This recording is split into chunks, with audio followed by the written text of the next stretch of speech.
tarde. Obrigada pela presença de todos na nossa última palestra do Núcleo de Estudos do Uso Brasileiro. Hoje quem vai falar com vocês é a professora Lúcia Vivian Moreira Manos, sobre as mulheres no mercado de trabalho, os aspectos internacionais e a proteção pela OIT. E depois a gente vai ter uma visão da Caroline Bernardo, que é mestranda aqui na Universidade de Lisboa e também estuda sobre gênero. Bom, eu passo a palavra para a professora Lúcia. Boa tarde a todos. Primeiro queria agradecer ao Nelby pelo convite, especialmente a Marina, a Carol também ajudou bastante até hoje, e agradecer mesmo, estou super feliz. E acho que antes de tudo eu queria dizer que eu não queria encarar isso exatamente como uma palestra, eu acho que tem doutorandos aqui, eu fico até constrangida, mas como um bate-papo mesmo, como uma coisa, eu acho que é um tema tão relevante e fico tão feliz de ver muitos homens nessa palestra, encarar isso mesmo como uma discussão, como uma troca de ideias. Então não sei qual é a dinâmica de vocês sobre questionamentos e discussão, se fica tudo para o final, mas que vocês fiquem à vontade para a gente mesmo discutir um pouquinho sobre isso, certo? Bom, antes de tudo, só me apresentar um pouquinho melhor. Eu estou aqui na Clássica fazendo uma pós lato sensu em Direito da União Europeia. Acho que quase todo mundo é brasileiro aqui, agora tem uma não brasileira. Aliás, até vou mandar para vocês, tem uma portuguesa, duas quase portuguesas, e que duas não são do direito, são amigas minhas que vieram, e eu acho que isso é legal para dar uma arejada na nossa conversa. Eu vim fazer isso, como a gente sabe, no Brasil, a gente ainda não tem quase ofertas de curso de Direito da União Europeia, é uma coisa que está fazendo falta lá, então foi uma das razões para eu ter vindo. Eu sou formada em Direito pela PUC de São Paulo, Católica, onde eu fiz uma pós-graduação em Processo de Trabalho. Depois eu fiz meu mestrado em Direito do Trabalho, em convênio com o Departamento de Direito Internacional. No meu mestrado eu estudei Proteção Internacional do Trabalho Doméstico, e eu acho que aí já começou eu já embarquei nessa pesquisa sobre direito de gênero, A Proteção Internacional do Trabalho Doméstico, falando rapidinho para vocês, eu tracei um paralelo entre a Convenção 89 da OIT e a Emenda 72, chamada de PEC das Domésticas, para ver o quanto a gente já conseguiu evoluir no Brasil sobre esse assunto, que é muito pouco, vamos falar bem da verdade, adiantando a conclusão das minhas 130 laudas de dissertação de mestrado, ainda falta muito. E que não deixa de ser uma forma de expressão do direito de gênero. É claro que dentro do trabalho doméstico a gente tem homens, quase sempre motoristas, nunca são os faxineiros, nunca são, no âmbito doméstico, nunca são babysitters, esse tipo de trabalho. Hoje em dia, pelos últimos levantamentos, 96% dos trabalhadores domésticos são mulheres, dos quais mais de 40% são negras. Então eu acho que já foi aí que eu embarquei nesse meu percurso do direito de gênero. Enfim, feita essa apresentaçãozinha, eu sou professora assistente na PUC de São Paulo, tanto de Direito Internacional como de Direito do Trabalho. Dou aula de Internacional Público e Privado, Direito do Trabalho e Processo de Trabalho na Faculdade de Cantareira. Sou professora da especialização da Unimed de Piracicaba e de vez em quando dou umas aulinhas de Alphaville só para circular um pouquinho mais, porque eu estou gastando pouca gasolina em São Paulo, Zona Leste, Zona Oeste, Piracicaba, mas enfim. E aí estou aqui.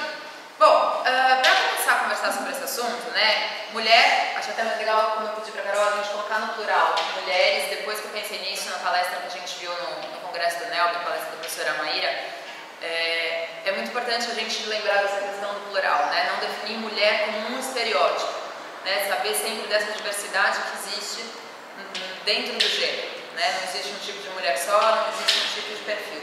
Então, as mulheres, o direito, o mercado de trabalho e a OIT. É impossível a gente dissociar completamente essa história, a trajetória da mulher no mercado de trabalho, é impossível a gente dissociar da história do direito do trabalho. Então eu peço desculpas, pelo menos você vai aguentar, você que é do direito do trabalho, mas eu prometo que vai ser indolor esse breve trajeto do direito do trabalho. Primeira questão a primeira coisa que eu acho eu ouvi isso na semana passada, eu achei muito interessante. A mulher que diz que nunca sofreu discriminação é uma mulher muito distraída, né? É muito simples e é isso.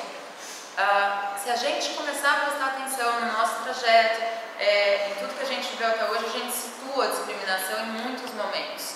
Às vezes a gente não percebe por instinto de sobrevivência, mas a gente vai reparando que isso acontece com uma frequência assustadora. Isso começa, é um bom ponto de partida para a gente ver como é que foi a inserção da mulher no mercado de trabalho. Né? Vamos diferenciar mercado de trabalho de trabalho. Trabalhar, a mulher sempre trabalhou.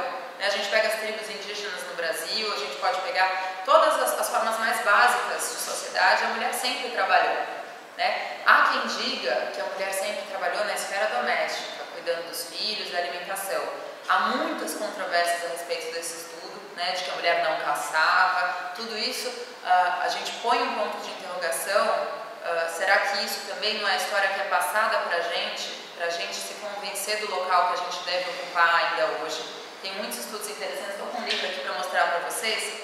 Foi um livro que eu comprei aqui, que é uma coleção darwinista, né, que já me gera alguma dúvida, falando sobre a evolução da mulher no trabalho sob uma perspectiva darwinista. Eu vou ler um trechinho para vocês, só para vocês terem uma ideia do que está rolando nessa cabeça aí. Bom, então vamos diferenciar trabalho e mercado de trabalho. A gente está falando de mercado de trabalho pago, né, remunerado de alguma forma, algum tipo de contraprestação, e não do trabalho que sempre existiu. Vamos voltar lá para a Revolução Industrial? Revolução Industrial é quando a gente descobre dois conceitos, né? Quando a sociedade descobriu dois conceitos que até então ninguém abordava: noção de lucro e noção de acumulação de riqueza. É muito interessante como para a gente é um conceito que é muito básico, mas na época não era. Até então, quem eram as figuras que tinham prestígio na sociedade? Os nobres e os do clero. Você não saía muito disso. Eles começam a perceber com o surgimento da burguesia que você pode obter algum prestígio através de uma forma que não seja de sangue, né, da nobreza, ou que não seja relativa à igreja, que é tendo dinheiro. É a primeira vez que se dão conta, né, nesse contexto de Revolução Industrial, que eu posso me tornar alguém importante por meio do trabalho. Que eu posso me tornar alguém importante, né, nessa ótica da sociedade através da acumulação de riqueza. E aí que a gente começa a ter vontade de ficar rico. Paralelamente a isso, se descobre a noção de lucro, porque antes você tinha toda uma economia baseada na troca. Eu tenho cebolas, você tem batatas, a gente troca, por aí vai. E na Revolução Industrial eles percebem que se eu baixo o custo da produção, aumento o valor da venda, eu tenho lucro. É muito perigoso a gente ter essas duas ideias convivendo uma ao lado da outra, né? Eu quero acumular riqueza e eu quero ter lucro. Como que os industriais, né, quando a gente descobre a máquina a vapor na época da Revolução Industrial, como é que esses industriais têm a ideia de diminuir o custo da produção? Eles tinham como baratear o preço da matéria-prima naquela época? Não, porque não tinha tecnologia, né? A matéria-prima não tinha muito como variar. Onde que eles vão economizar? Na mão de obra. A gente tinha uma mão de obra toda predominantemente masculina, que eles falam: para quem que eu posso pagar menos do que eu pago para homens? Para mulheres e para crianças. Então, é nesse contexto que a mulher é inserida no mercado de trabalho. E o que é muito interessante, eu gosto de fazer um paralelo, né? Talvez você já tenha ouvido falar do professor Jorge Luiz Souto-Maior, que é professor de Direito do Trabalho da USP, juiz na região de Campinas, na 15ª região, ele é muito polêmico, vale a pena dar uma olhada, mas os livros dele são absolutamente geniais. Gostando ou não a gente da linha de pesquisa dele, ele é genial. E ele fala uma coisa muito interessante, que existe uma diferença muito grande entre o direito que é batalhado e o direito que é concedido. A gente no Brasil, repara que a gente tem uma classe trabalhadora muito fraca, sindicatos fracos, né, que não vem só dessa origem, tem toda uma origem da estrutura sindical que a gente tem no Brasil, que é toda falida, mas se a gente reparar, a nossa classe trabalhadora é uma classe passiva no Brasil. Por quê? Onde que a gente vai buscar a origem disso? Na era Vargas, né, que a gente vai chegar redondinho até lá. quando Getúlio concede o direito do trabalho, simplesmente outorga a CLT, cria a Justiça do Trabalho. A gente não vê um processo de luta do trabalhador brasileiro até conseguir o direito do trabalho. Ele foi concedido, daí a gente tem uma classe trabalhadora fraca. A mesma coisa aqui, não estou dizendo que a classe trabalhadora feminina é fraca, muito pelo contrário, mas a gente percebe que a mulher entrou no mercado de trabalho não depois de uma luta, a luta veio depois. A mulher entrou no mercado de trabalho requisitada pelo capital. A gente precisa baixar o custo da produção, então vem vocês. Né? Elas entraram de uma forma que já não foi boa. Então é muito interessante ter isso em mente para a gente começar. Bom, Revolução Industrial, como é que funcionava? Né? Média de horas de trabalho, de 12 a 14 horas por dia. Né? Quando eu estou falando de criança, eu não estou falando de 10, 12 anos, as crianças começavam a trabalhar em média aos 5 anos de idade. Para quem tiver a oportunidade, eu nunca consegui ir, mas mão de vontade, perto de Londres tem o Museu da Revolução Industrial e lá tem muito registro de tudo, de todas as coisas que aconteceram nessa época, né? Se descobre a máquina a vapor, você tem os teares que fazem esse movimento de acordo com o vapor, com aquecimento. Tem alguns registros interessantes, por exemplo, como você tinha crianças trabalhando na fábrica, como você tinha todos os fios de fibra natural, quando o tear fazia isso, às vezes os fios se embaraçavam. Se tivesse que desligar a máquina, era vapor, esfriava, demorava um tempão para voltar depois. O que os donos das indústrias descobriram? Que as crianças, por serem pequenininhas, conseguiam entrar dentro do tear, enquanto o tear, que era todo de ferro, abria, para tentar tirar o nó, depois sair rapidinho antes de fechar. Preciso dizer quantas crianças não conseguiram sair antes do tear fechar? Foram prensadas dentro da máquina. Era esse o contexto. Bom, as mulheres.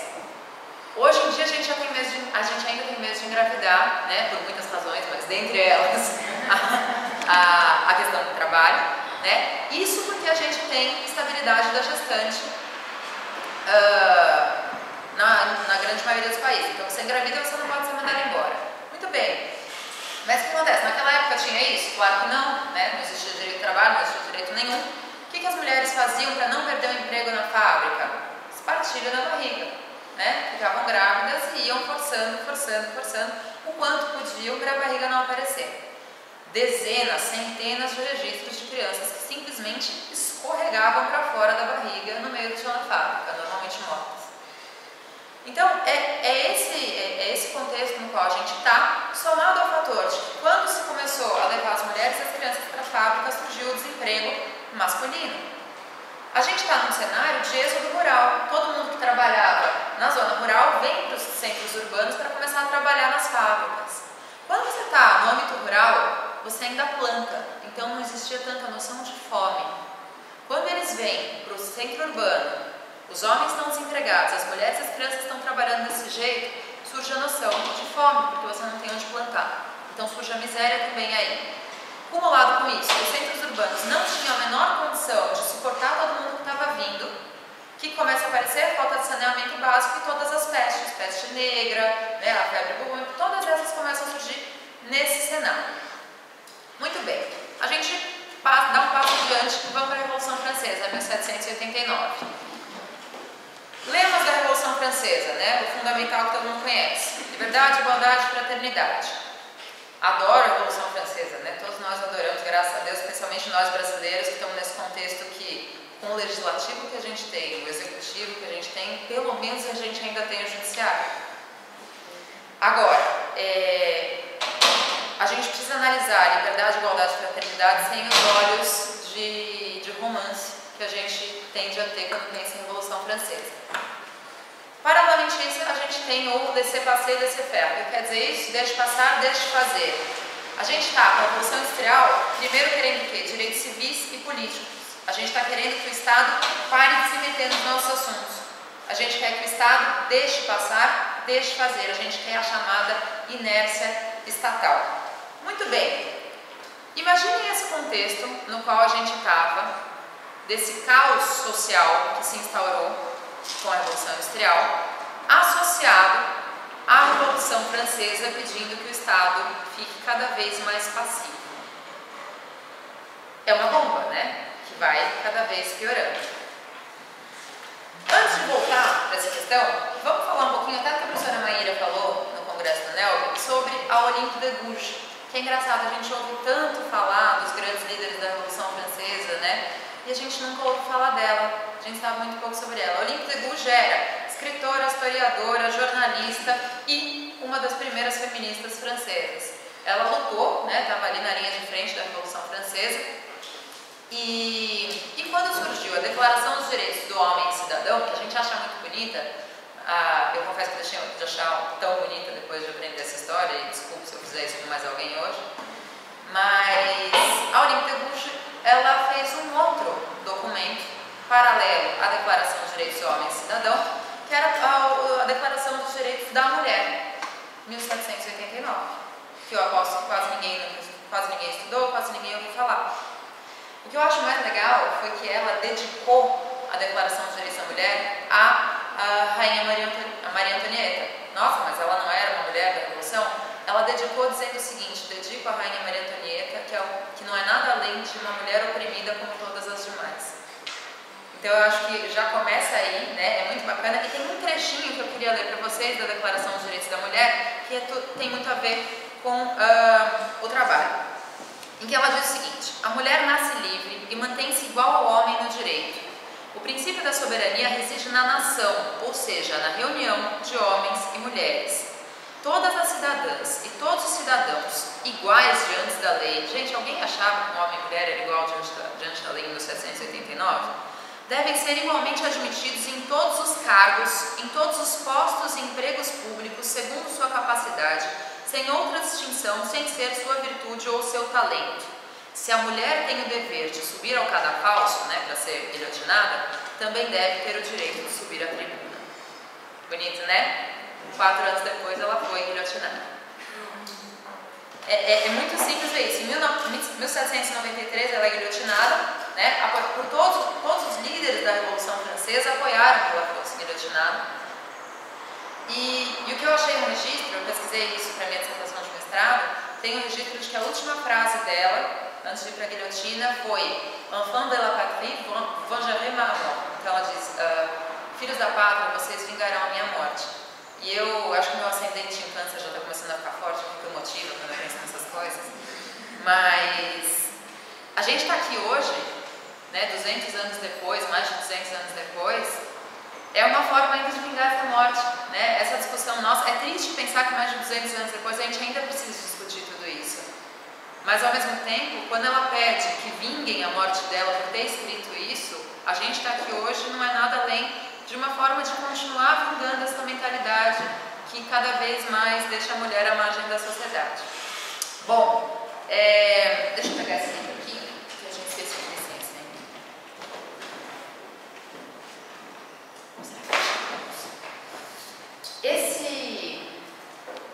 Eu já pego, deixa eu colocar para vocês. Bom, o que a gente conclui disso então?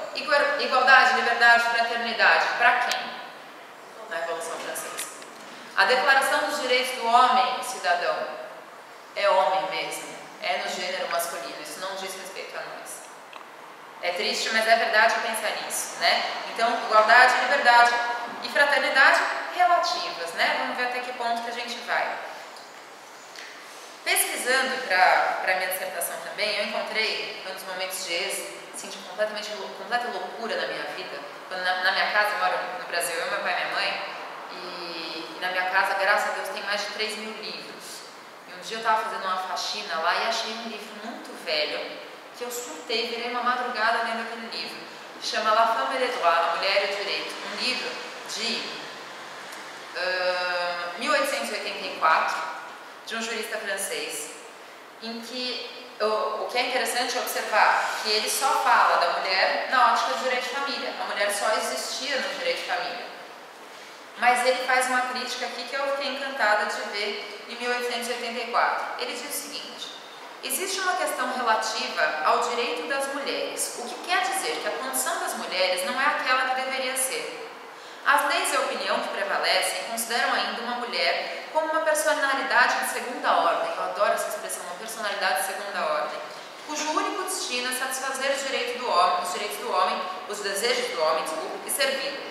Ele possui a liberdade, já a mulher não vai além dos limites que os interesses, certos ou errados, do homem e seu bel prazer permitam que ela vá. É fácil constatar, de fato, quanto a mulher, desde que encontra o homem em seu caminho, é tratada como ser inferior e naturalmente subordinado, sem objetivos pessoais, genuíno ser dependente, cuja existência só é admitida tendo em vista o homem.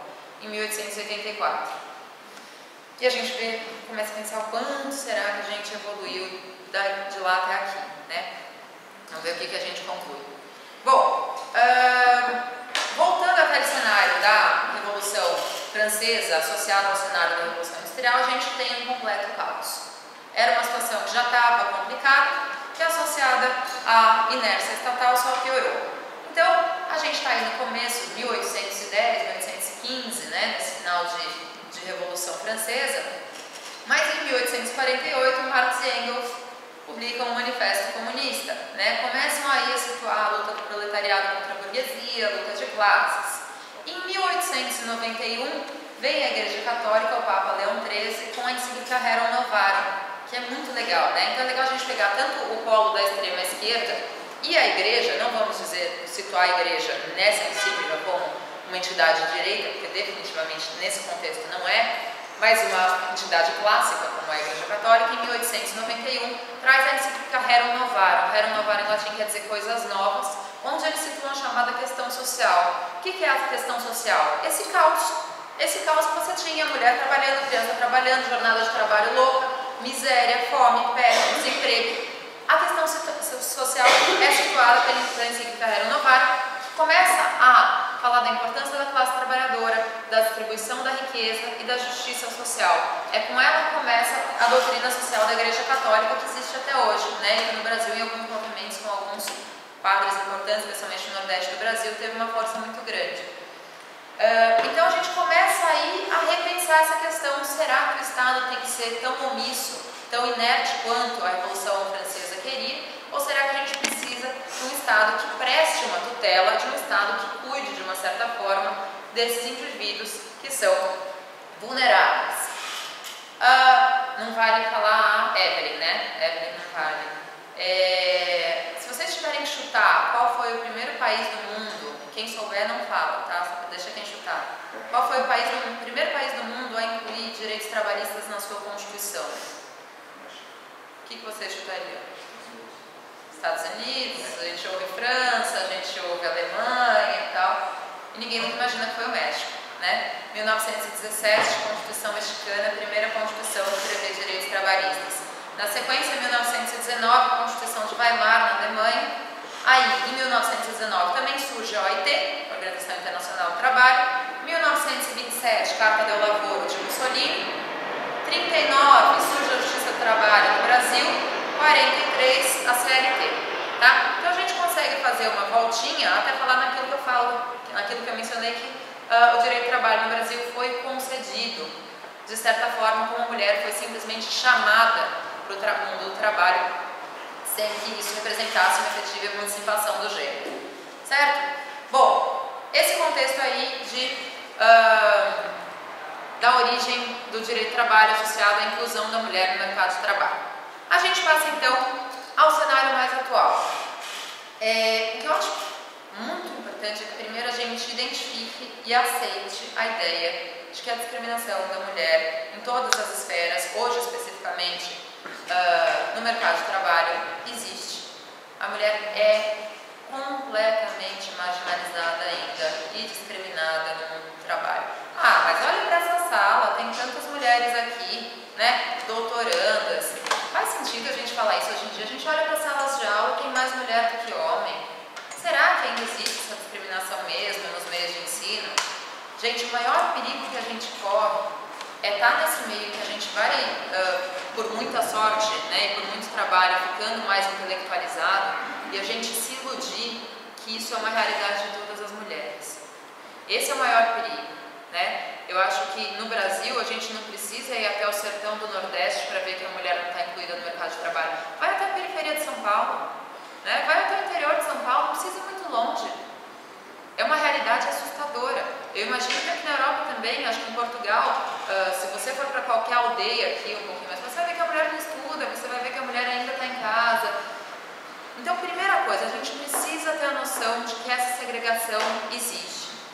Bom, existe uma pesquisa aqui que foi feita há uns 5 anos no Brasil, que diz o seguinte: foi uma pesquisa feita pelo IBOP em conjunto com o Instituto Ethos, que tem a ver com a FGV, com a OIT, a Unifem, né, que é o Fundo das Nações Unidas para a Proteção da Mulher, em que eles fizeram uma pesquisa com as 500 maiores empresas do Brasil e suas ações afirmativas. A gente não está falando daquele empregadorzinho pequeno que não tem noção do que está fazendo, a gente está falando das 500 maiores empresas do Brasil. Bom, é claro, acho que ninguém se surpreende se a gente disser que as mulheres ganham menos em média, se a gente disser que as mulheres não ocupam os cargos de direção, a gente sabe de tudo isso. Mas eu acho interessante ver algumas coisas que eles identificaram e que aí sim me surpreendem. Bom, a pesquisa mostra claramente que a participação das mulheres é menor do que a dos homens em todos os níveis hierárquicos e se torna mais desigual quanto mais alto é o cargo. Certo? Beleza. Eu não sei dizer para vocês onde é que eu vi esse dado, mas eu pesquiso para vocês e depois mandam. Vocês conseguem imaginar qual que é o maior índice de desemprego por nível de escolaridade e gênero? A gente tem uma tendência a pensar que aquela pessoa que é muito qualificada é a pessoa que consegue emprego com mais facilidade. Mas é muito interessante a gente observar que quem tem mais dificuldade de conseguir recolocação profissional são os 2 picos da tabela. É aquela pessoa que está super abaixo e aquela pessoa que está super acima. Então, aquela pessoa que geralmente ocupa os cargos como de faxineiro, esse tipo de trabalho, que é um trabalho que permite que a pessoa seja analfabeta, né? Então, essa pessoa tem dificuldade de recolocação porque ela não tem variação de cargo que pode ocupar. E o pico da tabela também, as pessoas com doutorado, né? Não quero assustar ninguém, mas é onde tem um nível muito alto de desemprego. Maior nível de desemprego, mulheres negras com doutorado, tá? É o maior índice de desemprego por categoria. Vou confirmar onde é que eu tenho esse dado e conto para vocês. E tem uma coisa interessante também, meu irmão é sociólogo da Universidade de Londres, né, é PhD por lá, está em São Paulo agora. Ele falou que tem uma teoria muito interessante que fala, que traça o padrão da pessoa que seria aceita em qualquer ambiente.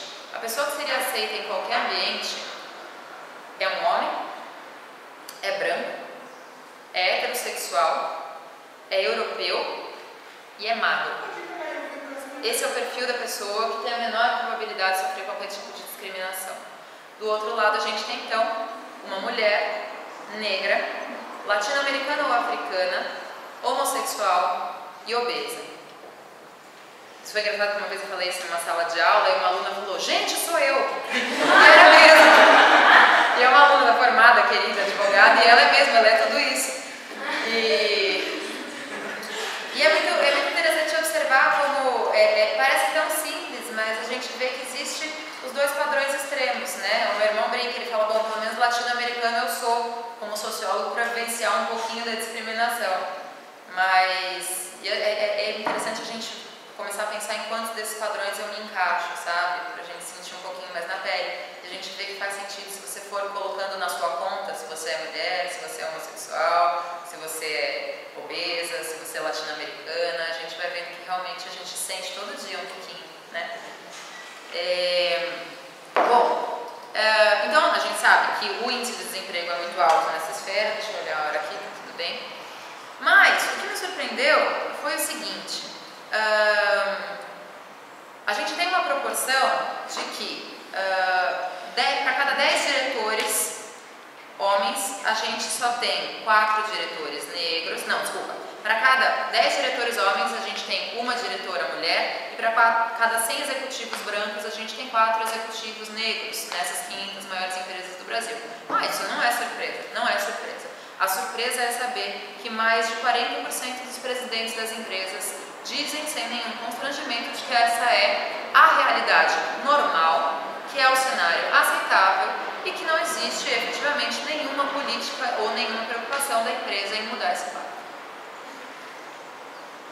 A gente sabe que é uma realidade, mas a gente pelo menos espera ouvir o contrário, ainda que seja mentira, né? A gente espera que os presidentes dessas empresas não se sintam à vontade em dizer que isso é natural. E para mim, acho que foi esse dado mais alarmante. Foi um dado moral, não foi um dado estatístico. Deles não se incomodarem em dizer isso e dizer que essa é a situação natural. Afinal, nós temos poucas mulheres e poucos negros no Brasil, certo? Bom, em relação à diferença salarial, qual vocês acham que é a média de diferença salarial? É a mesma, tá? Para minha surpresa, Brasil, Portugal e França. Dá mais ou menos a mesma média de diferença. Vamos imaginar a mesma formação, mesmo cargo. Quantos por cento? 40, 50%. 40. 30%. 30% a média de diferença salarial.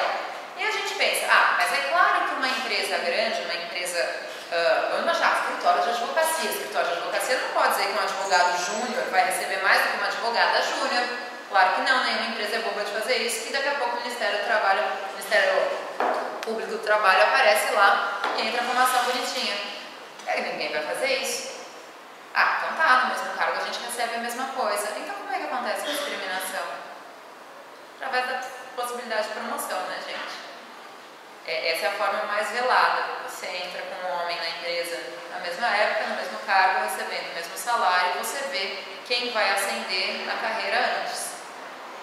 Né? Isso nas empresas que se importam em não fazer a discriminação salarial, porque tem tantas outras que simplesmente não se importam e a gente vê isso no próprio Olerite. Deixa eu ver o que mais que eu ia falar sobre isso, sobre a discriminação salarial. E eu acho interessante contar, eu acho que para mim foi muito construtivo, quando a gente disse que a mulher que não sente a discriminação é uma mulher distraída. Eu tive muita resistência a me assumir feminista ao longo do tempo. A gente tem medo, né? A gente tem medo de achar que é feminista porque parece que a gente vai ficar feia e não vai namorar, né? Tem essa visão. Não, mas enfim, eu continuo ajeitada, tenho namorado, tudo bem. Mas é interessante a gente ler sobre feminismo para a gente descobrir que, na verdade, quase todas nós somos. E a gente parar de ter medo desse rótulo, porque se não fosse o movimento feminista, né? Não estou falando só de queimar sutiã tantos anos atrás, mas o movimento feminista de hoje, se não fosse a tendência ainda atual de lutar contra isso, não tem nada a ver com não gostar de homem, não tem nada a ver com querer ser troglodita. O movimento feminista é lindo e os homens feministas são cada vez mais. É importante a gente situar isso. Bom, e era nessa época que eu tinha medo de ser feminista e que eu achava por um lado, tinha 19 anos, eu achava que não, a mulher está incluída no mercado de trabalho, olha só para minha sala da faculdade cheia de mulher e tal. E foi quando eu fui fazer estágio no Fórum de Jabaquara, lá em São Paulo, e eu estava lá fazia um ano, e o meu chefe, o juiz, ele sempre me pedia para quando aparecesse algum advogado na porta, para antes eu ir até lá conversar com o advogado, saber o que ele queria despachar, ter certeza que o processo era da vara mesmo, que sempre acontece do advogado se trair, na vara errada e tal. Então eu ia e dava uma conversada, boa tarde, doutora, para despachar, o que é e tal. Beleza. Eu até sentia, né, que eles achavam, uma menina de 19 anos, eu quero falar com o juiz, eu quero falar com ela. Tudo bem, eu entendo. Se eu for despachar também, lógico que eu quero falar com o juiz, mas era uma triagem. Tudo bem. Quando fazia um ano que eu estava lá, o juiz auxiliar recebeu um novo estagiário, homem, né? Era um moleque de terno, não era uma menina de colezinha de pérola, cara de boa. O que acontecia? Eles pediram, ensina o Caio a fazer a triagem dos processos para despachar. E beleza, toda vez que aparecia algum advogado, eu chamava o Caio também e falava, vamos lá comigo. E eu falava com os advogados, boa tarde, doutor, de que se trata? E no segundo dia eu percebi que os advogados pararam de falar comigo. Quando a gente chegava lá fora, mesmo as advogadas mulheres, mesmo estagiárias que queriam alguma coisa, não respondiam para mim, respondiam para ele. Eu estava lá um ano, eu sabia o que eu estava fazendo, ele estava aprendendo comigo. Mas ele era um homem de terno e eu era uma mulher. Então, para mim, ali foi muito cedo, sabe? Que eu percebi que é uma realidade que não está tão longe da gente, que no dia a dia a gente sente. E o que eu acho importante a gente situar é que a discriminação contra as políticas afirmativas para as mulheres vem muitas vezes das próprias mulheres. As mulheres têm uma reação muitas vezes ruim a todo tipo de política feminina, política do governo para a emancipação da mulher. Eu sou a professora Carla Romário, da PUC,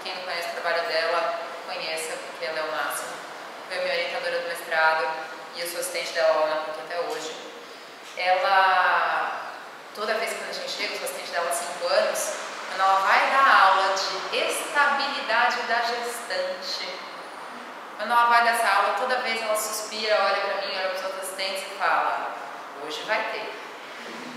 É a aula que a gente sai mais desgastada, e eu como professora sinto isso, né? O meu público é diferente porque eu dou aula na Zona Leste, então eu dou aula, isso é interessante, eu estudei na PUC e eu percebo a diferença. Eu, quando estava na PUC, adoro a PUC, tenho toda uma relação de amor, e eu imagino que seja muito parecido aqui, a gente está dando aula para aquele jovem que é estudante. Quando eu dou aula na Zona Leste de São Paulo, eu dou aula para pessoas mais velhas à noite, que são trabalhadores, empregados, CLT durante o dia. Então, quando você fala sobre direito do trabalho com esse público que é trabalhador, que é, entre aspas, vítima do sistema, o discurso é muito diferente. Quando a gente está na PUC, né, a gente está com quem vê o direito do trabalho como uma coisa muito fora da realidade dele, né, ele não depende daquilo, CLT está muito longe de mim, e muitas vezes a gente está dando aula para os filhos dos empregadores, que ouviram a infância inteira os pais reclamarem dos direitos trabalhistas. Então a gente encontra uma resistência muito grande. Quando chega na aula de estabilidade da gestante, a casa cai. E a professora Carla é bom porque ela é muito educada, ela é alta, ela fala baixo e tal. Ela tem uma coisa e tal. Nessa aula ela se descabela, ela briga, ela arranja inimizade. É uma delícia, vocês precisam ver, vocês vão notar uma dessa. E era isso, sabe? Porque aí você vê, e os meninos ainda ficam um pouco quietos, porque os homens ainda têm algum constrangimento de falar mal, né, dos direitos das gestantes, porque eles gostam muito da mãe, eles lembram da mãe e tal. Mas as mulheres costumam ter esse lance de competitividade feminina e tal, de olhar a mulher como oportunista. A gente tem essa falta de união feminina, né, que o homem é aquela história, né, se o cara não conhece, você pergunta: o meu marido estava no bar? O cara responde que estava, ele não conhece o seu marido, mas eles são solidários, por natureza. A mulher não. A mulher ela vai desconfiada, a mulher está do lado dela no primeiro momento, e isso é um problema que a gente precisa combater, né? As mulheres são naturalmente desunidas. A gente não consegue situar muito bem porquê, mas é assim. Então eu lembro de uma aula dessa sobre estabilidade da gestante, que uma menina lá do alto da sua vivência aos 19 anos virou e falou assim: mas as empregadas engravidam de propósito só para ter estabilidade, né? E aí a professora Carla falou com muito carinho e falou assim: engravidam sim, porque ter um filho é muito fácil, né? O que é criar um filho perto de 5 meses de estabilidade no emprego? É uma coisa tão sem cabimento dizer isso, né? E vamos falar bem da verdade, gente? O dia que a gente quer engravidar, a gente tem que pensar na gente também. Ah, talvez meu empregador fique aborrecido que eu vá ficar grávida, mas a mulher dele um dia fica, a mãe dele um dia ficou. E a gente tem que colocar algumas prioridades na frente. Não estou falando de má fé, mas estou falando de planejamento familiar, né? E quem tem que estar preocupado mesmo com o instinto de sobrevivência com a estabilidade do emprego é a mulher, não o marido, né? A gente tem o instinto de sobrevivência de saber que a gente tem que se virar. Vai que ele vai embora, eu preciso do meu emprego. Enfim, então eu acho situar que esse preconceito existe na sala de aula, existe na sala de aula da faculdade de Direito. Se existe na sala de aula da faculdade de Direito, onde não existe, gente, né? Então eu acho que situar isso é importante. Só para falar rapidinho, não estou falando aqui de discriminação lícita. Lembra daquele livrinho, aquele livro que se alguém não leu, pelo amor de Deus, lê para ontem, né? Conteúdo jurídico do princípio da igualdade, professor Celso Antônio Bandeira de Mello. É um livrinho assim, ó, fininho, de 20 páginas, entra na estante virtual, você compra por R$5, que é uma bíblia, é das coisas mais importantes que a gente tem no direito, para dar a gente a noção o que é o princípio da igualdade, qual é a diferença de igualdade, isonomia e tudo isso, né? Ele fala que existem discriminações lícitas, existem discriminações que são necessárias, é claro que existem. Se eu vou abrir um concurso para agente penitenciário, numa penitenciária feminina, eu posso abrir um concurso só para mulheres? Claro que eu posso, né? Se eu vou abrir um concurso para policial militar, por aí vai, né? Se eu vou contratar alguém que vai ficar no vestiário feminino, eu posso contratar só mulheres ou só homens se for masculino? Claro que eu posso. Essa é a discriminação lícita, que é legal a gente situar. Tem que ter uma justificativa racional para discriminar e a norma tem que singularizar uma categoria e não um indivíduo, né? Mulheres, né? Conceito aberto. Muito bem. Aí eu coloco aí para a gente só pensar um pouco. É claro que a gente quer igualdade, mas a gente tem as questões fisiológicas e tem algumas coisas sobre as quais eu ainda não tenho opinião. É óbvio que a CLT deve continuar limitando o peso que uma mulher pode carregar, que está na CLT? Sim, faz sentido, né? Porque são estruturas físicas diferentes.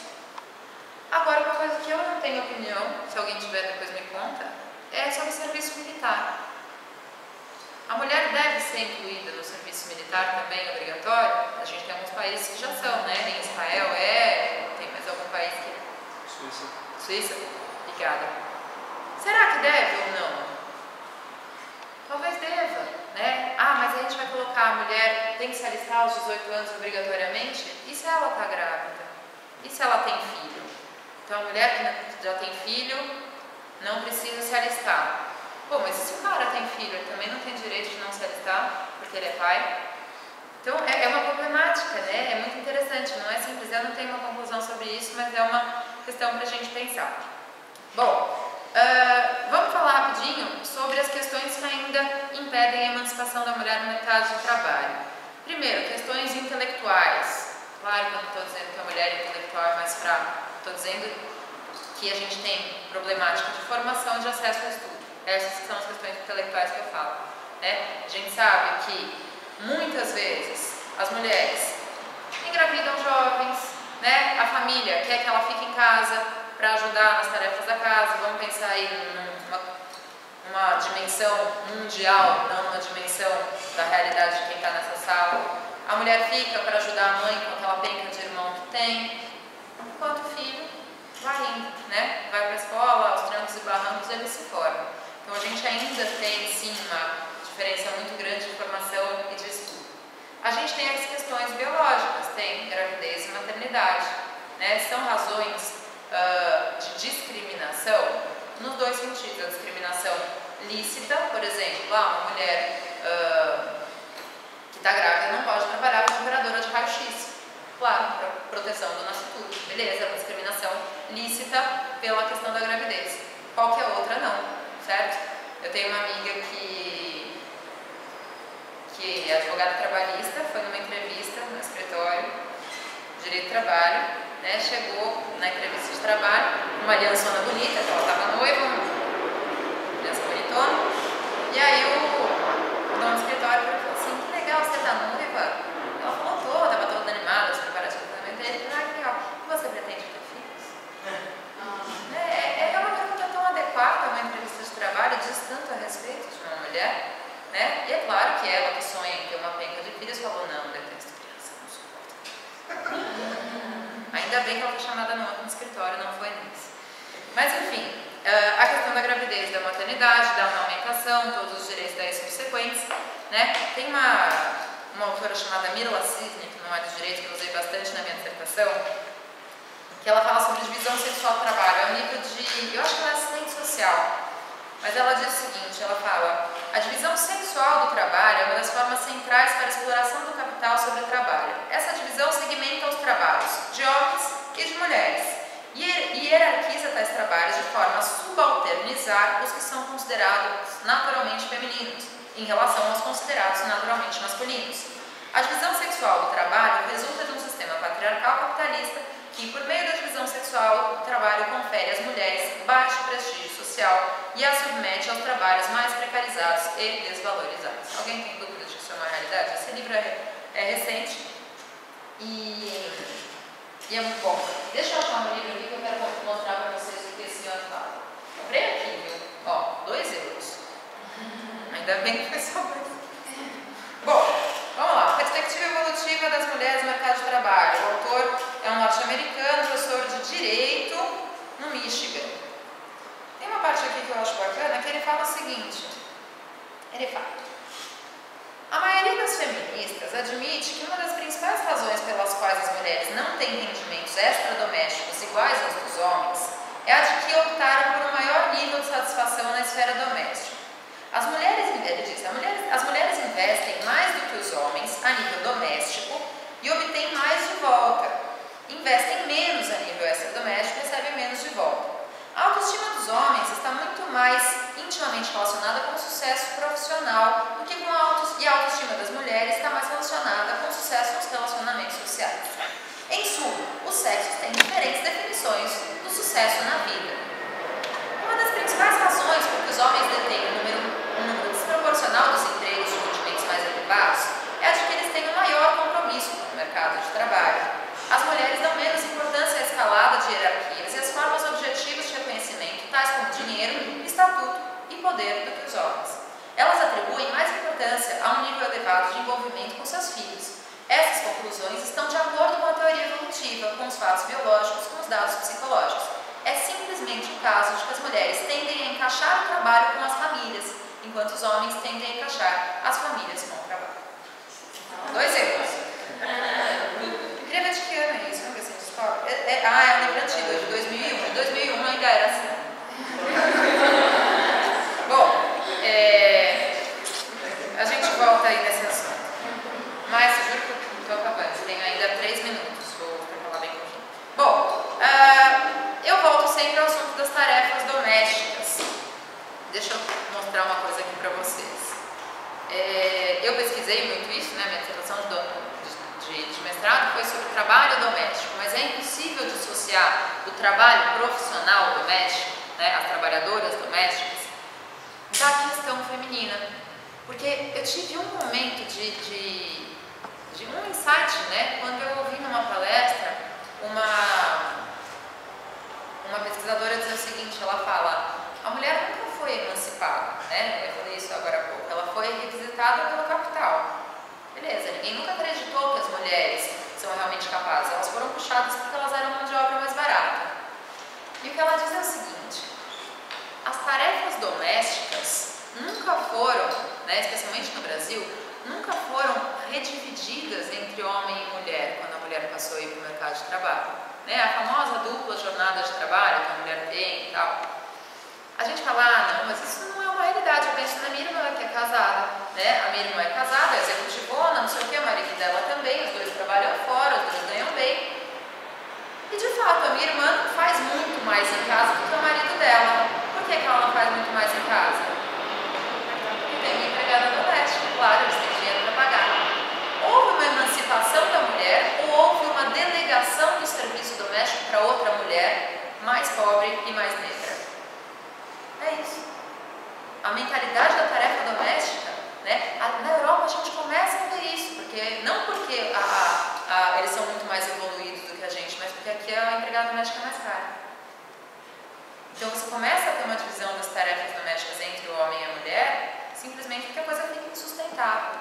Mas no Brasil, a mulher não foi emancipada da tarefa doméstica. A tarefa doméstica passou para outra mulher, que geralmente é coordenada pela mulher rica. Né? Ela diz o que comprar, ela diz o que fazer e tal. Isso não faz parte da realidade masculina, na grande maioria dos lares. Então isso é muito interessante.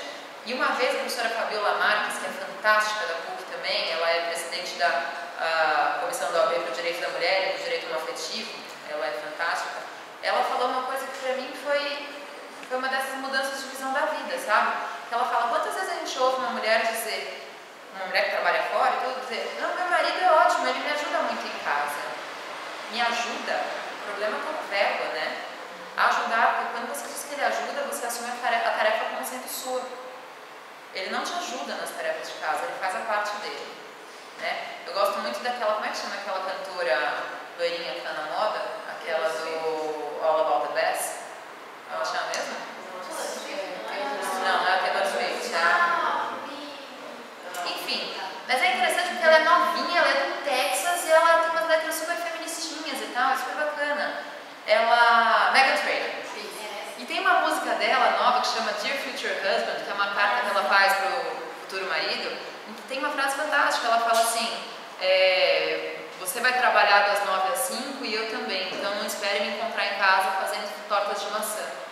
Né? É exatamente isso, não esperar que uma mulher que trabalha tanto quanto o homem tome a tarefa doméstica como sendo dela. Essa é uma necessidade que a gente tem realmente de mudança, a gente precisa, e é interessante como a gente queria ter uma certa aversão. Eu não tenho nenhum problema com a tarefa doméstica, né? Eu moro sozinha aqui, não tenho empregado, não tenho nada, limpo tudo, fico de joelho, beleza. Mas é só meu namorado chegar na minha casa que eu crio uma aversão por tudo aquilo. né?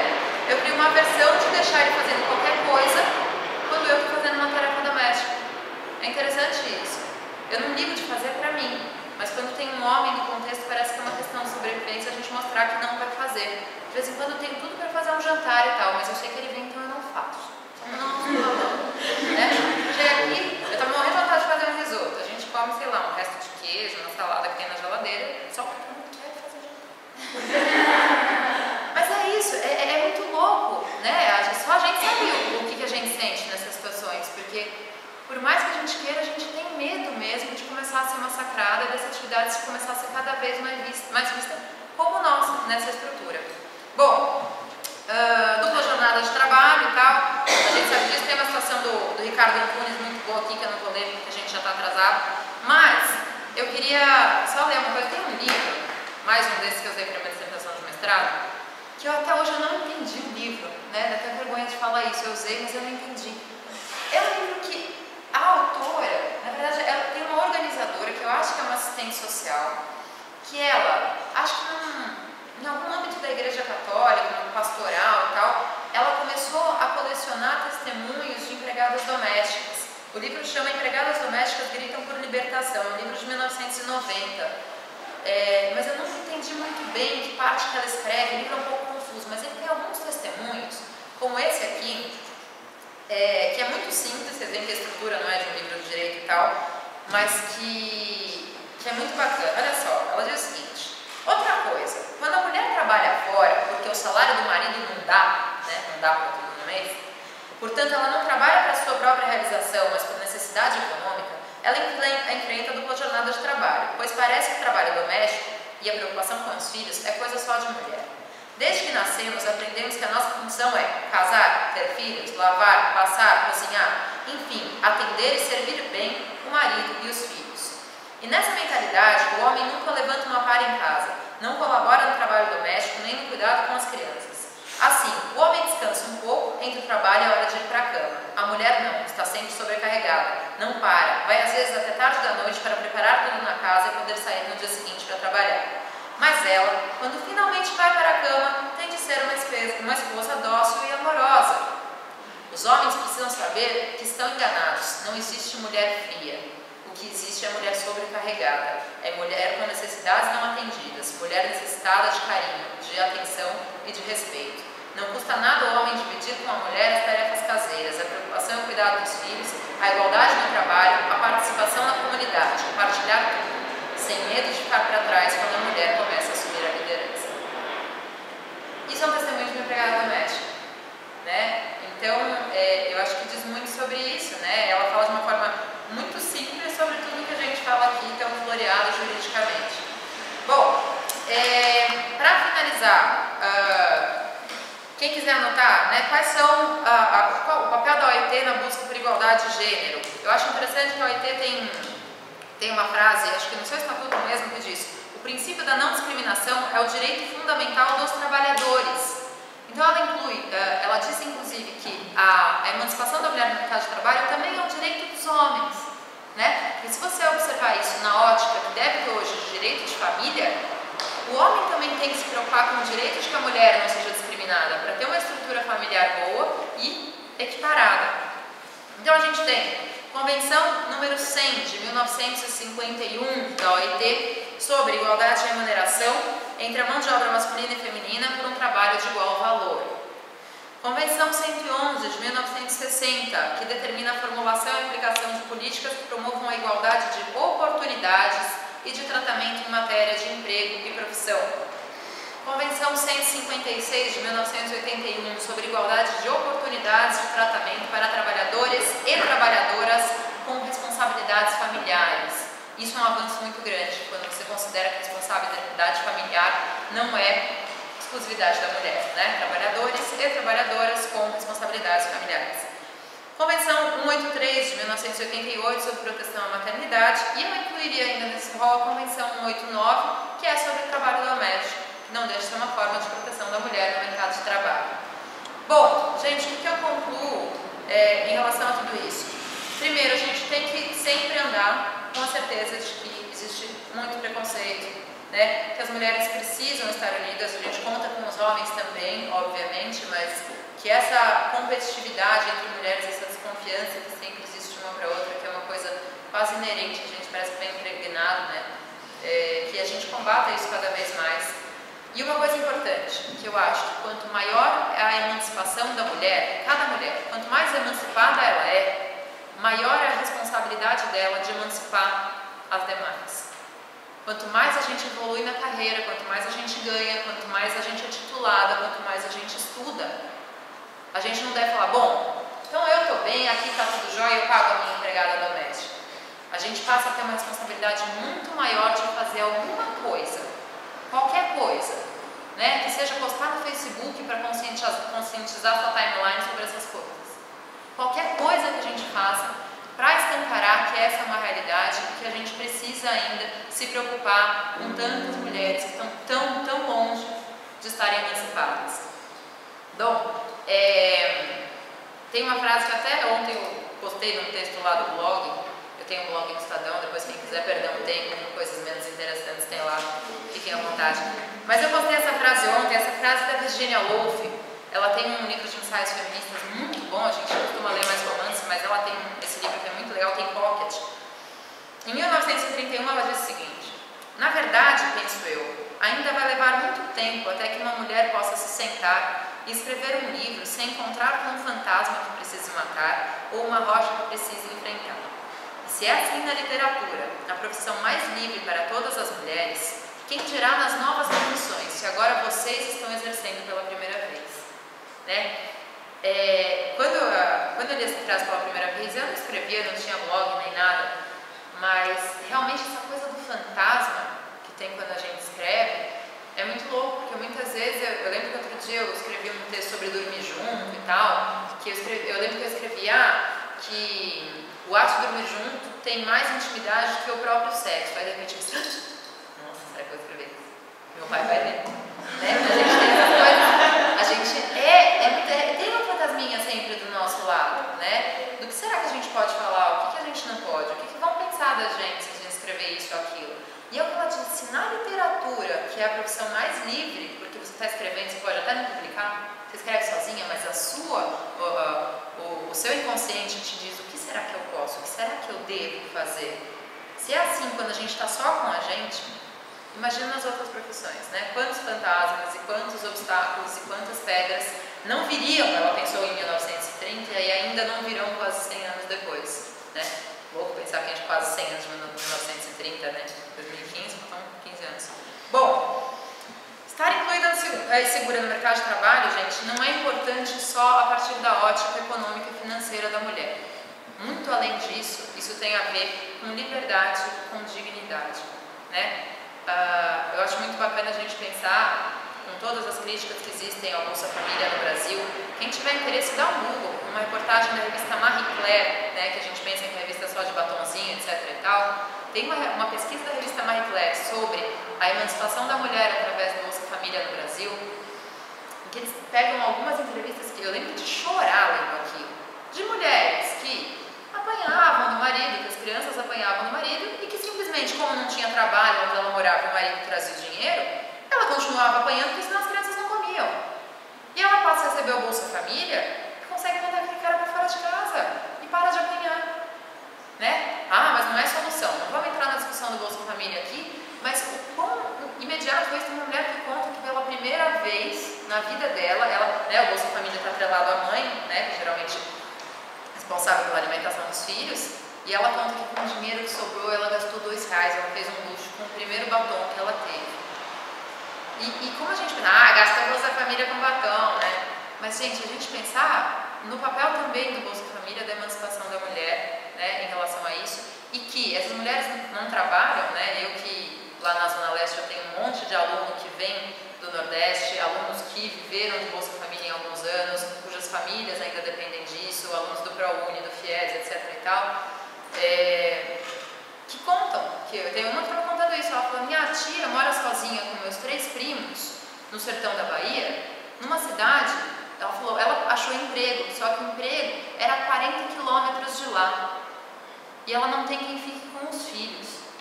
A gente não está falando de gente que não quer trabalhar, a gente está falando de gente que realmente só tem ela para cuidar dos filhos, um emprego a 40 quilômetros de distância com transporte público precário, né? É uma realidade muito diferente dessa. Então, a importância da inclusão, da criação de emprego para essas mulheres tem a ver também com o direito de se divorciar ainda, né? Quantas mulheres aguentam maridos que não suportam porque senão não tem comida para dar para os filhos?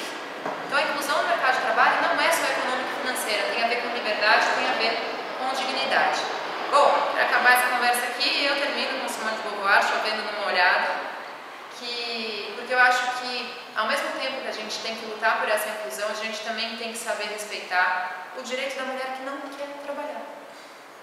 Né? A gente tem ela quer viver do marido, e se ela quiser? É uma opção. Eu acho um risco, eu acho que a hora que ela quiser ir embora daquela casa, ela pode não achar recolocação no mercado de trabalho.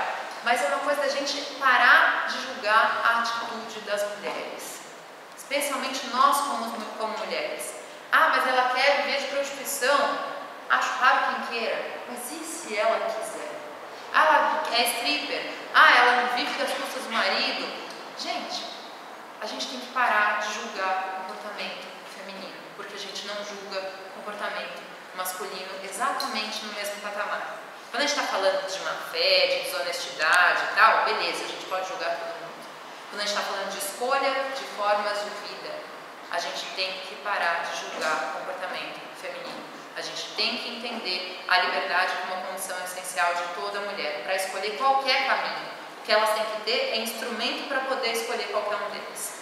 Eu não quero trabalhar por opção, não por falta de mercado, não por falta de preparo, né?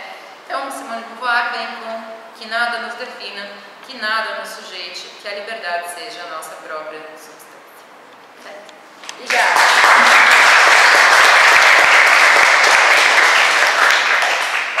Muito obrigada, professora Ruth, pela palestra brilhante, que prendeu todos nós. Agora eu passo a palavra para a Carolina Bernardo, para fazer a admissão. Bom, para não me alongar e para ouvir vocês também, só acho que tem algumas coisas no âmbito do feminismo para ajudar no debate que eu devo falar.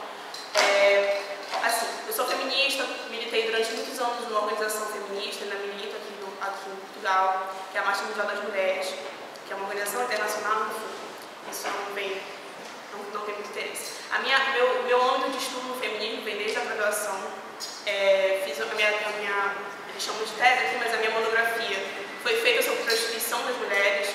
Então eu estudei um pouco o mercado de trabalho, enfim, apesar da minha área não ser o trabalho, não ser a ótica do trabalho, ser mais políticas públicas, eu estudei essa ótica e fiz um estudo comparado com o projeto de lei do Jean Willis, que é um projeto muito polêmico sobre a regulamentação da prostituição, porque como vocês sabem que a prostituição não é um crime no Brasil.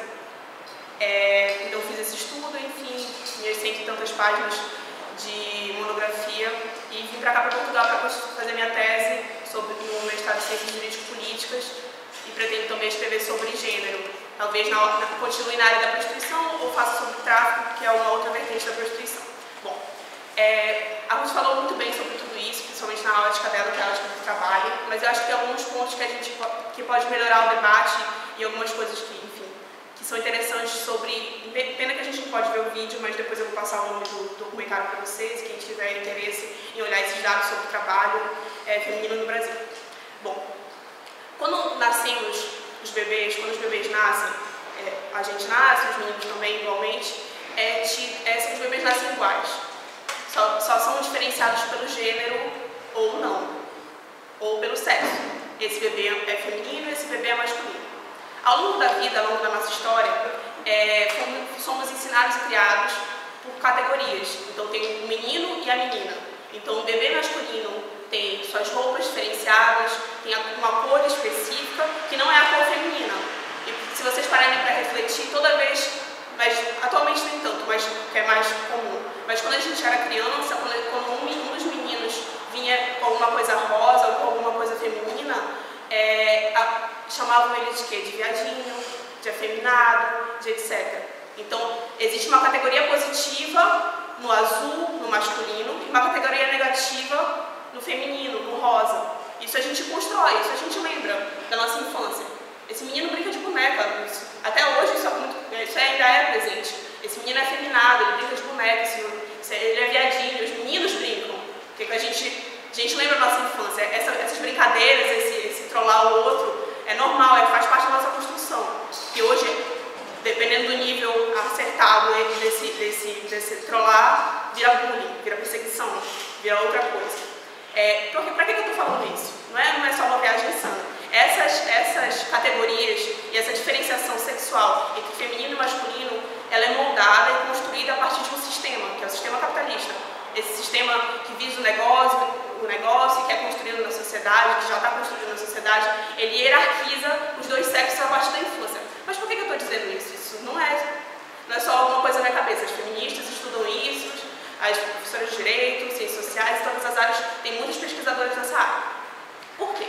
Porque a partir desse momento, a partir da infância, existe dois tipos de criação.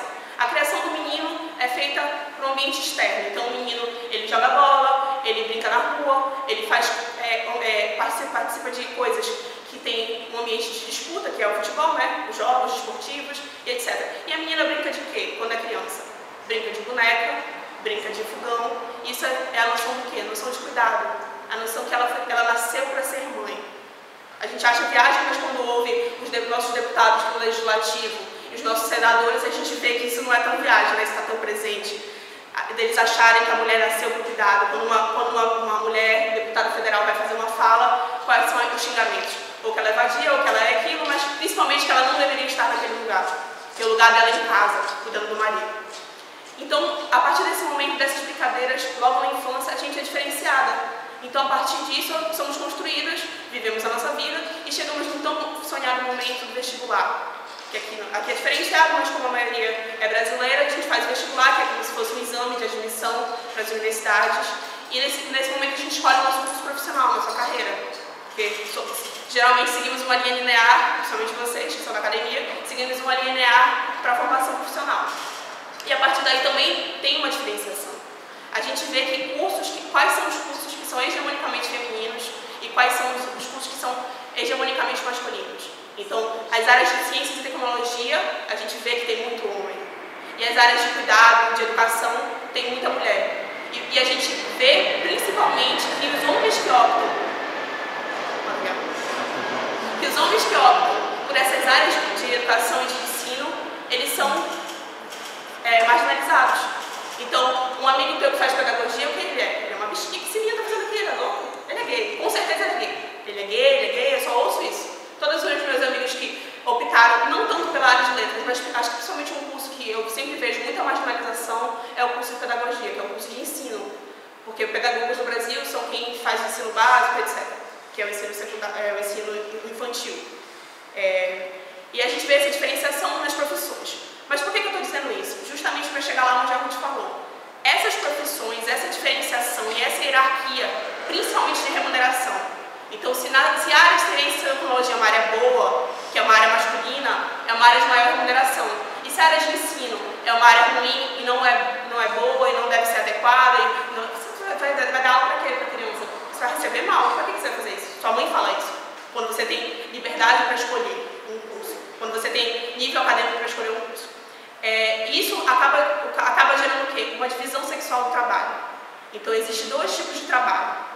O trabalho que é tido como masculino e o trabalho que é tido como feminino. Mas como isso reflete na minha vida? Eu, mulher, jovem, que teoricamente tem mais liberdade que uma mulher negra, que não teve condições de estudar, de se formar, etc.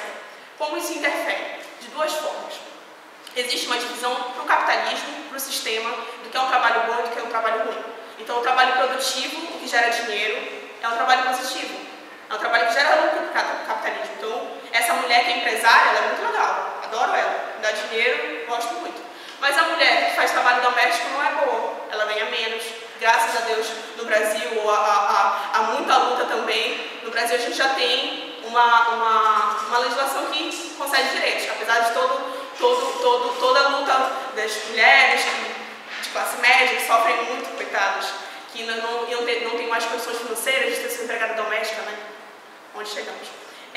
Então, existem duas diferenciações para chegar no fim desse trabalho. Então, o trabalho que é invisibilizado é o trabalho que é tipo doméstico. Ou é o trabalho da empregada doméstica, é o trabalho que eu faço na minha casa, com o meu marido. Esse trabalho é invisibilizado. Quando a gente vê aquela cena clássica do marido perguntando: meu jantar não está pronto? Maria Alberto, meu jantar não está pronto? Isso não existe, né? Geralmente é o Maria Alberto que pergunta: cadê meu jantar? Cadê minha sobremesa? Você não faz nada. A partir disso a gente pode pensar o quê? Que o trabalho que a gente faz em casa, esse trabalho é invisibilizado. A gente cuidar de casa, limpar a casa, cuidar dos filhos, tudo isso, toda essa carga que vocês que estão aqui na Europa, que estão cuidando da sua própria casa, sabem a carga ruim que isso tem, o peso que isso tem. A Marina costuma me falar muito isso: eu deixo de fazer tais coisas porque eu tenho que limpar a casa, fazer isso, fazer aquilo. Isso é uma carga. Imagina isso numa proporção maior, de mais filhos. Essa proporção é tão assustadora que os dados, como a Ruth falou, de 30 horas semanais, é um dado bastante assustador. Mas tem outros dados mais doloridos de ouvir. As mulheres trabalham cerca de 20 horas semanais em trabalho doméstico e os homens no Brasil 9 horas semanais. Os homens gastam apenas 15 horas por mês cuidando da família. E justamente essa transferência que a Ruth falou, esses 20% também é de transferência. Então, a transferência de que eu não cuido da minha casa, mas tem uma mulher que cuida. Então, tem uma empregada doméstica. Então, essas 20 horas semanais não está incluída essas mulheres, que são empregadas domésticas. São mulheres que cuidam da sua casa, mas que não têm empregadas domésticas. Então, quem não tem empregada doméstica, as mulheres gastam 20 horas semanais cuidando da casa. E os homens somente 9 horas semanais cuidando da casa. A partir disso, a gente pode também perceber a diferença de rentabilidade. Apesar das mulheres, teoricamente, serem maioria no ensino superior e etc, elas ganham menos nos mesmos postos de trabalho. É fácil pensar assim: a mulher ganha menos no mercado. É fácil, assim, a mulher ganha menos, isso se explica porque ela tem filho, porque ela faz trabalho doméstico, porque ela tem subemprego. Não estou falando desse tipo de mulher. Claro que esse também é ruim, mas o pior são mulheres que têm o que não tem explicação são mulheres que têm o mesmo nível de formação profissional, mesmo nível que um homem, que o meu amigo, o meu companheiro de trabalho, e ganham menos. Qual a explicação lógica? Por que esse homem ganha mais do que eu, que sou mulher, que tenho a mesma qualificação profissional? Por que esse homem não vai sofrer assédio sexual, genericamente falando, e eu vou sofrer assédio no trabalho? Por que esse homem tem possibilidade de ascender, de subir de cargo, e eu não tenho essa possibilidade? E essa possibilidade me é negada. São dados estatísticos. As mulheres hoje, por exemplo, o rendimento médio no Brasil é de R$800. E o rendimento dos homens é de 1.200. Então, são vários dados que provam que há muita diferenciação entre mulheres e homens no trabalho, sim. E um último dado para terminar e para ouvir vocês, é um dado da OIT.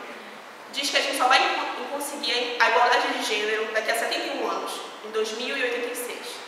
Então, para a maioria das pessoas que acham que o feminismo não é necessário, que acha que as mulheres são iguais aos homens, que têm as mesmas condições financeiras, enfim, que a gente já alcançou. Quem são essas loucas feministas? A gente já alcançou a liberdade. Essas mulheres são amadas, não se depilam, não tem homem, não tem isso aqui. Não é bem assim, né? A igualdade de gênero não é uma realidade, infelizmente. Por isso que tem comissão da União Europeia, tem comissão em todos os estados membros da União Europeia, por isso que tem convenção da OIT, por isso que tem lei protetiva, por isso que tem discriminação positiva para as mulheres, por isso que tem cota para as mulheres, porque a gente não tem igualdade de gênero no Brasil nem no mundo.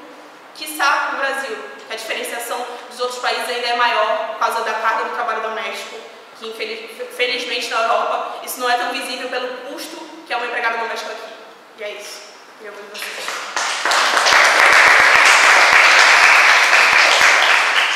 Bom, agora eu abro espaço para as perguntas e agora a gente pode começar o debate. Natália? Será que nós não podemos atingir esse ponto de igualdade no mercado de trabalho através da própria educação? Incentivo assim, um investimento maior em educação, desde a primária até a licenciatura? Não, só uma frase. As mulheres são mais nas universidades, então teoricamente elas têm mais qualificação. O que eu acho claro que eu acho que a educação é o principal mecanismo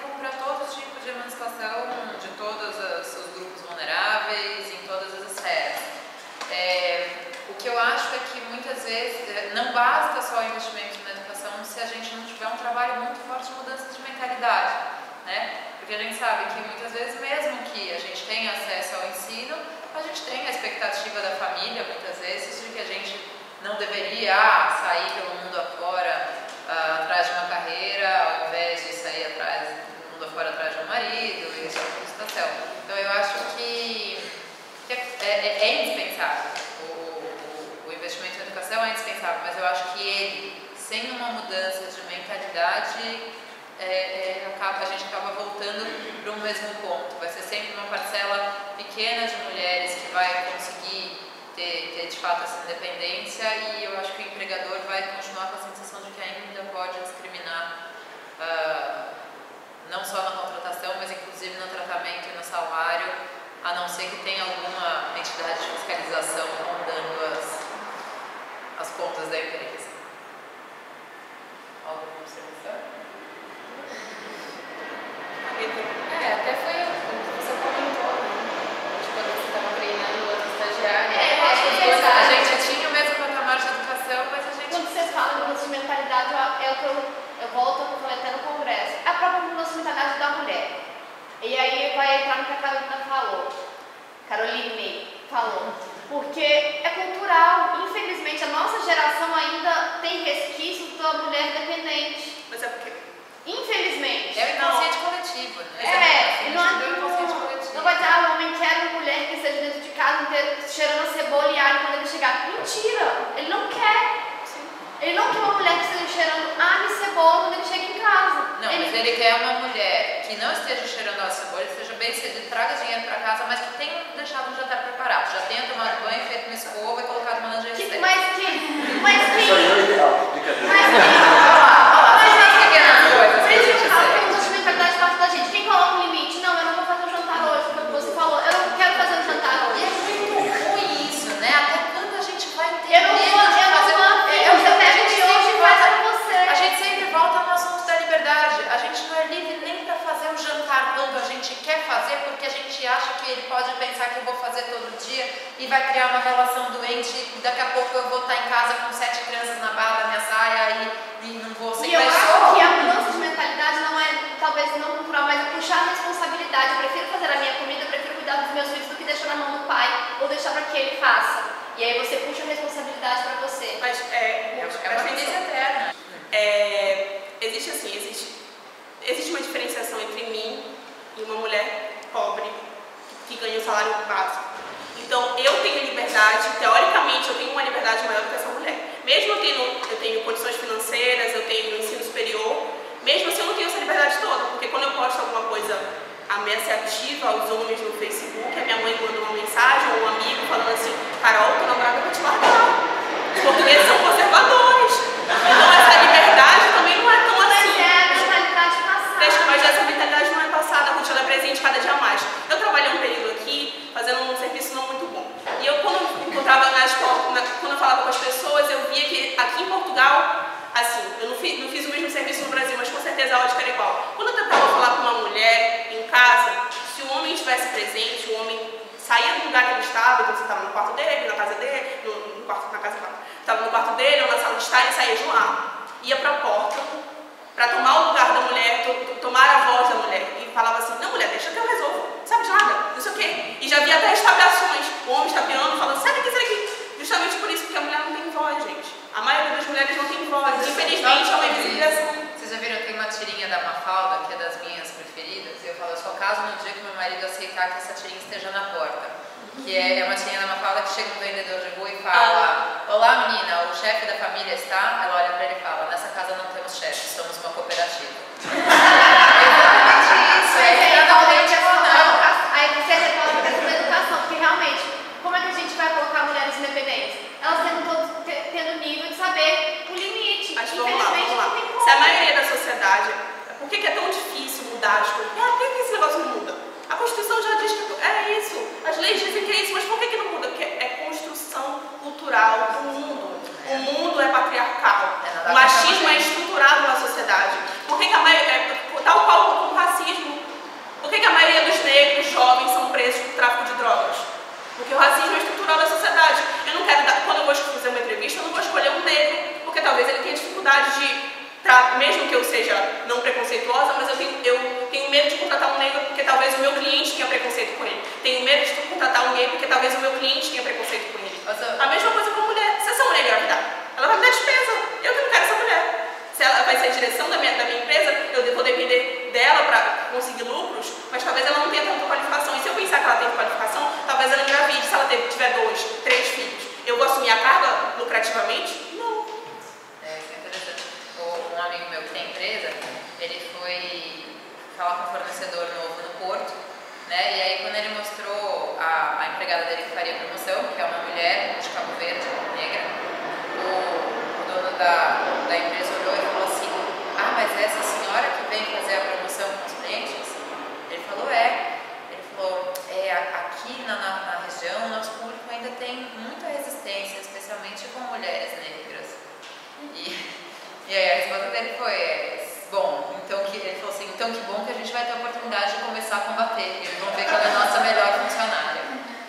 E é isso, né? Se fosse outra pessoa, essa é só... É estrutural, é inconsciente coletivo, e são poucos os que têm. Não sei se a coragem ou a pachorra de dizer o que esse cara fez, porque é o que a gente estava discutindo, no congresso do NELB, sobre as intenções veladas, né? Eu ando muito em dúvida de quem é pior.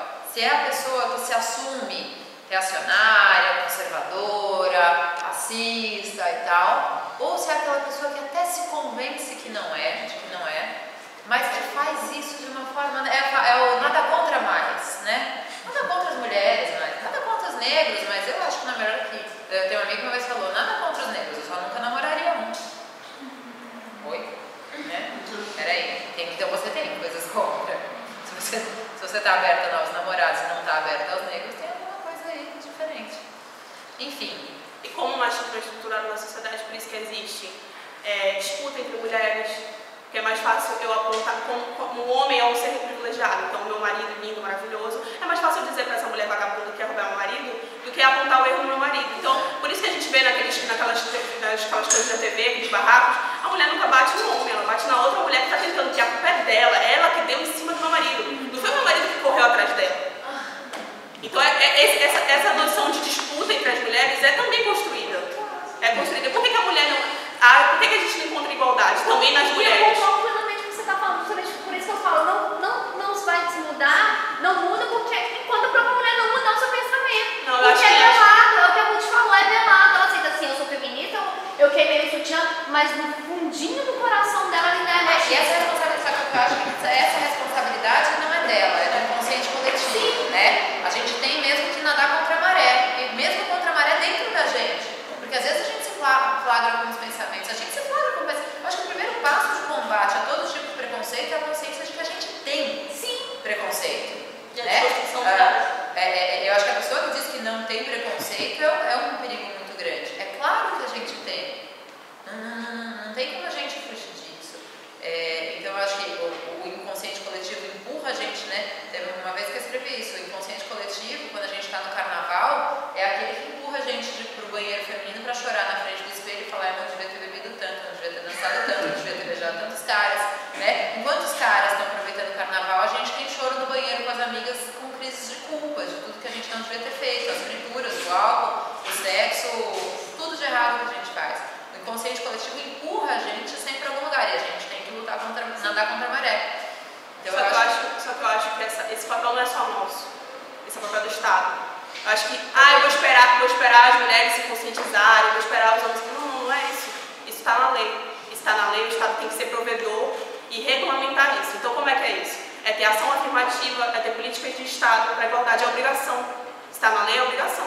Então, o Estado tem que arrumar meios de equanimizar o que não é equânime. Então, são diferentes, tem isonomia, são diferentes das suas diferenças, mas eu tenho que fazer igualdade real. Vocês podem até não concordar com uma outra política, por exemplo, eu sou contra a política de cotas para as mulheres, eu sou contra isso, aquilo, outro. Mas tem que entender que o Estado tem que, mesmo que essa política de Estado seja, por exemplo, fazer uma disciplina de igualdade de gênero, ou uma disciplina de alguma coisa nas escolas, ou alguma forma de combater a violência doméstica, mas isso tem que ser uma política do Estado. A gente pode discordar da política, mas que o Estado tem que prover isso, porque isso está na Constituição, e como o Estado tem que prover o SUS, etc, etc, Eu acho que isso tem que acontecer. Se a gente esperar para o consciente coletivo é contra as mulheres no mercado de trabalho, é contra as mulheres presidentes do Brasil. Porque a gente vê os xingamentos para Dilma não são só políticos. Não é só porque a Dilma é uma má gestora. Se ela é ou não vamos entrar na discussão, porque senão a gente perde foco. Mas ela não é uma má gestora, ela é uma vadia, ela bebe, ela é sapatão. Uma mal amada. Ela é uma mal amada, ela não transa. As críticas ao Lula eram as quais? Eram que ele era um mau gestor, principalmente. Que ele era socialista, que ele era não sei o quê, que ele ia fazer isso e aquilo outro. Então tem uma diferenciação no preconceito também. Tem uma diferenciação. Acho que por isso que isso tem que ser uma política de Estado.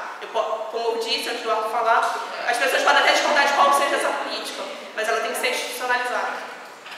Então, você estava falando dessas coisas que vocês veem na rua o tempo inteiro, que eu vi uma coisa no caixa de depósito que eu achei muito engraçada. Eu passei um tempo fazendo depósito, e tinha duas mulheres falando no caixa, e tinha um senhor, mais de idade, assim. Ele perguntou quando é que iam voltar os homens a trabalhar para que ele voltasse a frequentar aquela agência bancária. Nossa, tipo, mas e a pergunta aqui agora, mais técnica mesmo. Tu falou de política afirmativa, de o Estado tem que controlar isso. Tu viu algum avanço legislativo nessa questão no Brasil nos últimos anos? De política afirmativa? Tem a política de cotas para as mulheres, nos partidos políticos, nas chapas que vão concorrer às eleições.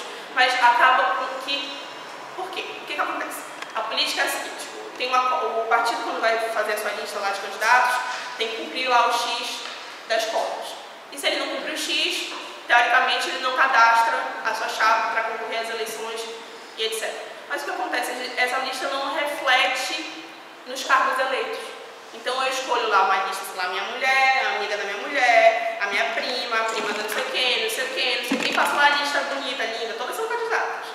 Mas o que acontece? Quem recebe dinheiro para a campanha, quem tem mais tempo de TV, quem tem realmente condições econômicas, financeiras e familiares para conseguir disputar os cargos políticos não são essas mulheres. Essas mulheres só estão ali para cumprir uma cota. Elas acabam não refletem, por exemplo, na quantidade de deputados federais, na quantidade de pessoas que concorrem à presidência. Isso que é um problema. Eu acho legal colocar que quem desempenha um papel muito bacana, aliás, eu acho que eu nunca me imaginei falando isso, porque eu não fiz faculdade de Direito para virar advogado, foi por acaso. Mas o papel da OAB nessas matérias é fantástico. É engraçado, eu tenho um orgulho que eu nunca imaginei de ter, de ser de uma organização que é a OAB. A OAB no combate à discriminação à mulher trabalhadora, no combate à discriminação aos homossexuais e tudo mais, a OAB tem um papel muito bom, né? Então tem algumas campanhas. As comissões da OAB para a proteção da mulher costumam ser, acho que, muito mais atuantes do que qualquer estado, do que em qualquer esfera do executivo. Pegando isso que você falou, quem faz um trabalho bacana junto com a OAB é a Ilka Teodoro, que ela tem um observatório de igualdade de gêneros na OAB.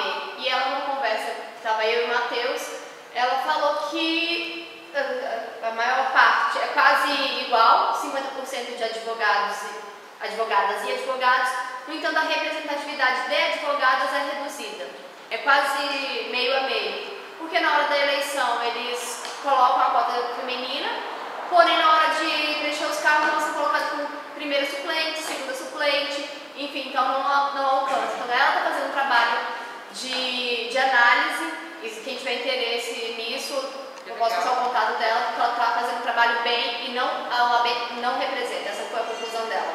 Que legal.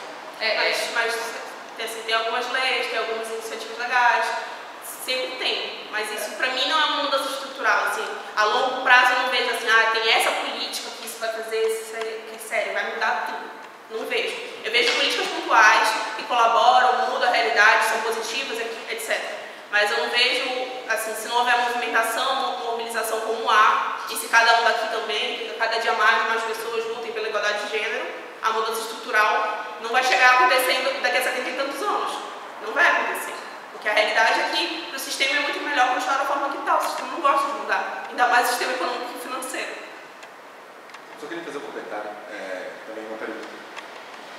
Eu estudo na Espanha e lá eu participei de algumas conferências de igualdade de gênero, é bem forte. Principalmente em Vigo, na Galícia, tem uns institutos e a pesquisa é muito forte lá, porque inclusive eles têm um tratamento assim de... Isso essa discussão já passou, por exemplo, a discussão que nós falamos aqui sobre questão salarial, cargos, isso já acho que já passaram um pouco desse assunto, já estão falando em outras coisas.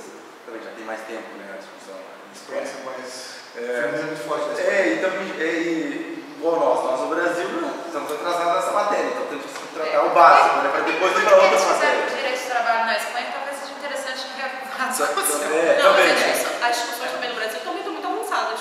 Transgênero, cisgênero, gravidez. Não, mas eu queria fazer uma O problema é a referência. prática. Quer dizer que nós somos atrasados ou somos melhores ou piores, eu sou brasileiro, tem que puxar para o nosso lado, né? Se for para falar alguma coisa. Mas uma das coisas que comentaram na época que eu tive uma palestra em 2011 foi sobre a palavra presidenta, né? Presidente.